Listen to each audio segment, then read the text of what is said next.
Le jeu au pied de Gigio Donnarumma aura été assez brillant ce samedi soir, il faut lui rendre hommage. Des progrès monumentaux. Ah bah ouais. Pour le coup, la dernière version de Donnarumma au Milan, la saison d'avant, je l'avais pas trop suivi. Par contre, la saison précédente, là, j'avais beaucoup vu son équipe. Et au pied, c'était parfois très enthousiaste. Parfois, on voyait, il tentait un peu des choses, des deux pieds en plus. Pied droit, pied gauche, il se cachait pas, en tout cas, ça c'est sûr. Par contre, au niveau de la précision, au niveau de la prise de décision, ça pouvait être très compliqué. J'avais pas hésité à critiquer son jeu au pied, les moments où parfois ça s'enflammait un petit peu, surtout que c'était pas dur de s'enflammer, hein, vu ce que Navas propose au pied depuis son arrivée. Bon, c'est normal, c'est pas à 35 ans qu'il va régler ce souci. Force est de constater que là, Gigio, je trouve, cette saison, c'était peut-être déjà le cas la saison dernière, mais même au PSG, quand même, je trouve qu'il y a des vrais progrès. Beaucoup de fiabilité, beaucoup de tranquillité, et globalement, il est en train de devenir très fiable dans un domaine où on l'attend peut-être pas totalement, vu ses qualités naturelles, qui sont quand même celles d'un vrai gardien à l'italienne. Même si on a tendance à imaginer que tous les gardiens des années 2010-2020 sont des Neuer, sont des Ederson, parce que c'est une tendance qui est réelle. Donnarumma n'a pas forcément ce profil-là à la base, même si ça lui fait pas peur.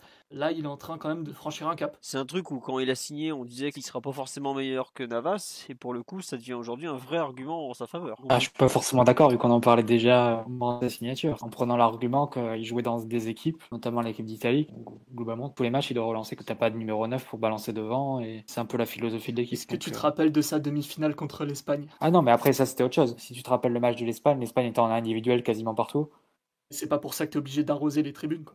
Non mais d'accord, mais ce que je veux dire, c'est qu'il n'y avait pas de joueur démarqué qui fait la passe. C'est-à-dire que là, l'Italie, pour le coup, a dû essayer d'allonger un peu, se retrouvant dans un plan de jeu qu'elle n'a pas du tout l'habitude d'appliquer. Et effectivement, ça a donné la première mi-temps, mais globalement tout le match, avec d'énormes difficultés à relancer. Mais ça, c'était pas seulement lié au jeu au pied de Norma, c'est juste le plan de jeu total, on va dire, de l'Espagne de Lucho. Et là, l'Italie n'est pas vraiment de réponse à ce niveau-là. Après, il faudra voir sur certains matchs. C'est possible que vu les risques qu'il prend, il fera sans doute une erreur à un moment ou à un autre. Mais qu'il était habitué à jouer au pied, ça, c'est un fait. C'est pas comme Navas, époque Real de Zidane, pas besoin de faire un dessin, tout le monde a vu les matchs. Real de Zidane, il savait allonger, hein. Sous pression même. Il s'embêtait pas. Il s'en privait pas, on va dire. Ouais. Il a déjà une précision technique un peu surprenante. On le voyait pas forcément beaucoup, mais ce que je veux dire, c'est que c'est un gardien qui était déjà habitué malgré tout à jouer dans cette philosophie-là. Donc après, c'est sûr qu'il a pris confiance, sans doute, en jouant dans une équipe où c'est exacerbé, ça, c'est sûr. PSG qui a 60% de possession à tous les matchs. Ça, Il y a pris confiance ou il y a pris goût? Parce que pour moi, c'est peut-être aussi qu'il y a pris goût à jouer au pied avec des joueurs qui sont quand même, sans faire offense au Milan AC, plus doués techniquement. Peut-être qu'il se dit, bah écoute, bon voilà, on sait pas après quelles sont exactement les consignes de Pochettino concernant la relance au pied, parce que bah on voit que Navas essaye d'assurer le plus possible au pied, mais c'est pas non plus délirant de précision. C'est vrai que ce débat sur les pieds de Donnarumma était quelque chose qui était attendu et finalement est plutôt une bonne surprise. On va le saluer pour ça, c'est cool.